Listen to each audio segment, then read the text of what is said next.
لہٰذا میں آپ سے ریکویسٹ کرتا ہوں کہ اپنی پوزیشن، سٹیٹس اور لوگوں کی پرواہ کی بغیر اپنے اہداف خود بنائیے، لیکن ایک بات ذہن نشین کیجئے کہ اس کا یہ مطلب بھی نہیں کہ آپ اچھی گاڑی، اچھے گھر اور اچھا لائف سٹائل نہ اپنائیے، ضرور اپنائیے، لیکن ایک بات کا خیال رکھیے کہ یہ تمام چیزیں نمود نمائش کے لیے نہ ہو بلکہ ایک مقصد کے حصول کے لیے ہو۔ اکثر لوگ یہ غلطی کرتے ہیں کہ کوئی اور شخص یا ادارہ ان کے لیے اہداف بنا دیتے ہیں، اور وہ بھی بغیر ان کی ذہنی و قلبی میلان اور اطمینان کے، اور یہ شخص آپ کا باس، دوست، استاد یا والدین بھی ہو سکتے ہیں، اور وہ ادارہ بھی ہو سکتا ہے جہاں آپ کام کرتے ہیں، یا پھر سوشل میڈیا بھی ہو سکتا ہے۔ ہم اپنے ٹریننگ میں شرکاء کو اس بات کا پابند کرتے ہیں کہ جب بھی آپ اہداف بنائیں تو اپنے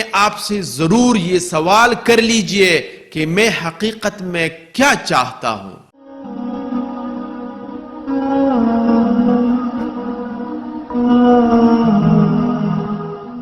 اب آتے ہیں اہداف کی چیک لسٹ کی طرف۔ اگر ہم غور کریں تو ناسا کے خلابازوں، ڈاکٹروں، سرجنوں، پائلٹوں اور انجینئروں میں کیا چیز مشترک ہے؟ آپ ذرا غور کیجئے، اور انہوں نے کیسے اپنے اہداف حاصل کرنے میں کم از کم غلطیاں کر کے اپنی کامیابی کے امکانات کو بڑھایا، کیسے روز بروز اپنی مہارتوں میں اضافہ کیا، کیسے اپنے کاموں کو احسن طریقے سے سر انجام دیا۔ ان کے پاس جادو کی کوئی چڑی نہیں ہوتی بلکہ ایک سادہ سی چیک لسٹ ہوتی ہے جو انہیں مطلوبہ نتائج دیتی ہے۔ اس طرح اس چیک لسٹ کی وجہ سے کامیابی کے ساتھ انسان نے چاند پر قدم رکھا اور آج مریخ پر بستیاں آباد کرنے جا رہا ہے۔ بالکل اسی طرح ایک چیک لسٹ ہمیں اپنے اہداف کی حصول میں بھی کارآمد ہو سکتی ہے۔ جے کینفیلڈ نے اپنی کتاب دی پاور آف فوکس میں اہداف کو کامیابی سے حاصل کرنے کے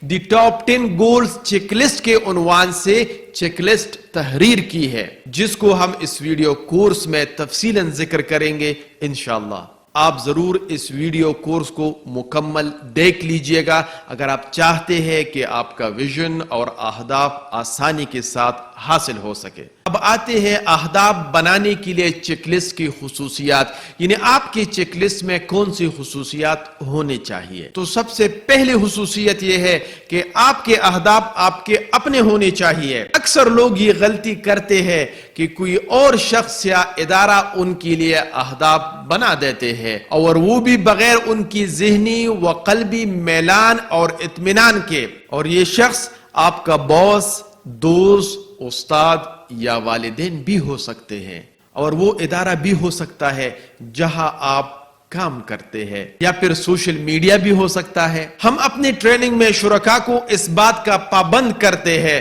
کہ جب بھی آپ اہداف بنائیں تو اپنے آپ سے ضرور یہ سوال کر لیجئے کہ میں حقیقت میں کیا چاہتا ہوں۔ جے کینفیلڈ نے اپنی کتاب دی پاور آف فوکس میں ایک شخص کا قصہ لکھا ہے کہ ہماری ٹریننگ کے آخر میں ایک لڑکا مجھ سے کہتا ہے، میں دانتوں کا ڈاکٹر ہوں اور میں صرف اپنی والدہ کے کہنے پر اس پیشے میں آیا، میری کوئی دلچسپی نہیں تھی، آج مجھے اس پیشے سے شدید نفرت ہے۔ اور وہ کہتا ہے کہ ایک دن میں نے ایک مریض کے دانت میں غلط ڈرلنگ کر کے $4,75,000 جرمانہ دیا۔ یہاں ایک نکتے کی بات ہے، اور وہ یہ کہ جب کوئی فرد یا معاشرہ آپ کے لیے ہدف کا تعین آپ کی ذہنی و قلبی میلان کے بغیر کرتا ہے تو آپ اپنا مستقبل برباد کر ڈالتے ہیں۔ لہٰذا آج ہی فیصلہ کیجئے کہ میں اپنے اور اپنی زندگی کے لیے دوسروں کے بنائے ہوئے اہداف طے نہیں کروں گا، بلکہ کامیابی کے اس تعریف کے مطابق اپنے اہداف کا تعین کروں گا جو میرے آئیڈیالوجی، عقیدے اور ذہنی و قلبی میلان کے مطابق ہوگی۔ یہاں ہم آپ کے سامنے ایک کہانی پیش کرتے ہیں، اور کہانی کا خلاصہ یہ ہے کہ اپنے کامیابی کی تعریف خود کرے اور اس بات کی فکر کرنا چھوڑ دے کہ لوگ کیا کہیں گے۔ اور وہ کہانی یہ ہے کہ والمارٹ امریکہ کی تاریخ کی سب سے بڑی اور کامیاب ترین ریٹیل سٹورز کی چین میں سے ایک ہے۔ بہت عرصے تک اس کا مالک سیم والٹن ایک پرانے ٹرک میں مزے کے ساتھ اپنے سٹور جایا کرتا تھا، حالانکہ وہ امریکہ کے امیر ترین افراد میں سے تھا۔ جب اس سے پوچھا گیا کہ اس نے اپنے سٹیٹس کے مطابق ایک بہترین گاڑی کیوں نہیں رکھی تو اس نے جواب دیا کہ مجھے اپنا پرانا ٹرک اچھا لگتا ہے اور مجھے اس بات کی بالکل فکر نہیں کہ لوگ کیا کہیں گے۔ لہٰذا میں آپ سے ریکویسٹ کرتا ہوں کہ اپنی پوزیشن، سٹیٹس اور لوگوں کی پرواہ کی بغیر اپنے اہداف خود بنائیے، لیکن ایک بات ذہن نشین کیجئے کہ اس کا یہ مطلب بھی نہیں کہ آپ اچھی گاڑی، اچھے گھر اور اچھا لائف سٹائل نہ اپنائیے، ضرور اپنائیے، لیکن ایک بات کا خیال رکھیے کہ یہ تمام چیزیں نمود نمائش کے لیے نہ ہو بلکہ ایک مقصد کے حصول کے لیے ہو۔ اب میں آپ سے ریکویسٹ کرتا ہوں کہ پن اور کاغذ اٹھائیے اور ایک مشق کیجئے، اور مشق یہ ہے کہ ہماری زندگی کے وہ کون سے عوامل ہیں جو اپنی مرضی کے مطابق پیشہ اپنانے میں رکاوٹ بنتے ہیں۔ تو جو بھی رکاوٹیں ہیں، جو بھی عوامل ہے، وہ لکھ لیجئے اور ہمارے ساتھ کمنٹس میں ضرور شیئر کیجئے گا۔ محترم ناظرین، اب آتے ہیں اہداف بنانے کی چیک لسٹ کی دوسری خصوصیت کی طرف، اور وہ یہ ہے کہ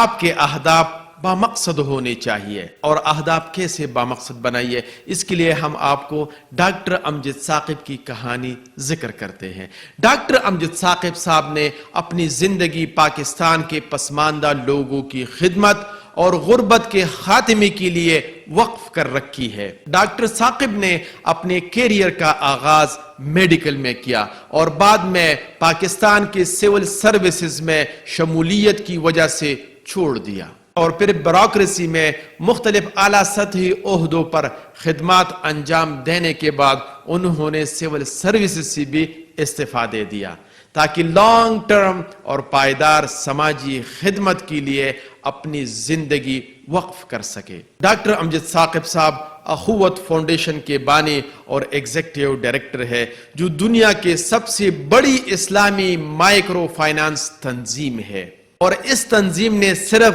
2021 میں پاکستان کے 4.9 ملین غریب خاندانوں میں 147.25 سود سے پاک قرضے کامیابی کے ساتھ تقسیم کیے۔ اور دیگر منصوبوں کے علاوہ اخوت نے پاکستان کا پہلا فری اخوت کالج اور یونیورسٹی کا بھی آغاز کیا ہے، جہاں پاکستان بھر کے ہونہار طلباء اور طالبات کے داخلے میرٹ کی بنیاد پر ہوتے ہیں۔ میرے پیارے ناظرین، میں آپ سے بھی ریکویسٹ کرتا ہوں کہ آپ بھی اپنے لیے بامقصد اہداف بنائیے، اور آپ پن اور کاغذ اٹھائیے اور مشق کیجئے، اور مشق یہ ہے کہ آپ اپنی زندگی میں کون سا بڑا کام کرنا چاہتے ہیں جس سے پوری انسانیت کو تا قیامت فائدہ پہنچتا رہے گا اور آپ کو